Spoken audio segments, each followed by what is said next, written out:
Continue avec le cheval.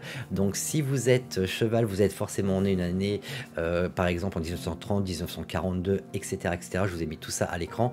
Les chevaux les plus jeunes sont de 2014 en ce qui les concerne. Pour les chevaux, on voit qu'il y a également 4 étoiles favorables qui sont intéressantes. Il y a l'étoile de la lune qui est très intéressante. On a le dieu du repos qui est pas mal aussi, la joie céleste, l'officier céleste, et on a même quantité d'étoiles défavorables, 4 étoiles défavorables.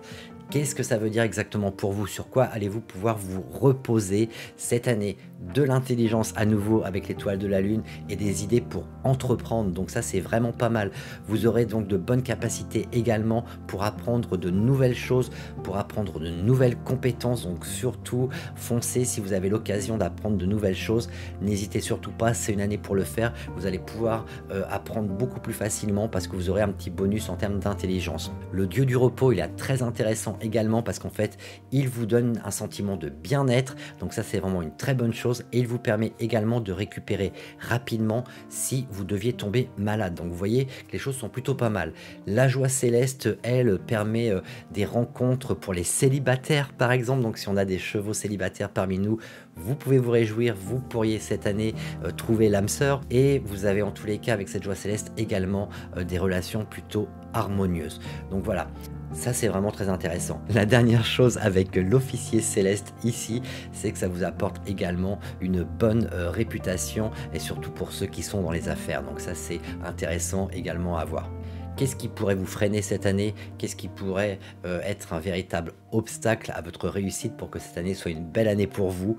Ça va être principalement les commérages et les petits problèmes qu'il pourrait y avoir autour de vous. Donc attention, vous allez être certainement victime de commérages, de rumeurs, de ce genre de choses. Donc faites très attention à cela. Ne mettez pas votre énergie là-dedans. Réfléchissez avant de parler pour éviter justement d'avoir des situations conflictuelles. Occupez-vous de vos affaires, c'est un peu ce que j'ai envie de vous dire. Occupez-vous de vos affaires et pas des affaires des autres. Ça vous évitera pas mal de soucis durant cette année. Vous pourriez malgré tout avoir également une forme de sentiment de stagnation. Ça, c'est dû à l'esprit crochet qu'on voit ici à l'écran, qui apporte une forme de stagnation et où les choses ne vont pas aussi facilement. Donc malgré tout, il y a de l'aide d'un côté avec l'étoile de la lune, mais vous pourriez ressentir pas mal de stagnation et avoir l'impression que les choses ne progressent pas. Ne vous inquiétez pas, vous pouvez avoir du soutien et de l'aide avec cette étoile de la lune, et en particulier ce sont plutôt des femmes qui vont venir vous aider. Donc ça, c'est vraiment une information intéressante que vous pouvez directement noter et écouter ce que les femmes autour de vous ont à vous dire. Elles peuvent être en tous les cas de bons conseils durant cette année 2023. Vous pourriez également avoir comme ça un sentiment de peur et d'insécurité, éventuellement dû à une forme de pression externe. Qu'est-ce que j'entends par là? Peut-être que la situation économique actuelle, peut-être que la situation politique actuelle vous inquiète plus que d'autres signes par exemple.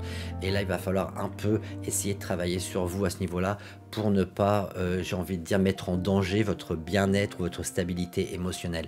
Ça, c'est vraiment très important. L'inquiétude est vraiment chez vous un facteur qui pourrait vous bloquer cette année. Donc, ne soyez pas trop inquiète et inquiet. Vous avez une année vraiment pas mal, je trouve. Vous faites partie de mon top 3, en fait, au niveau des signes pour cette année. Donc, vous pouvez vous réjouir.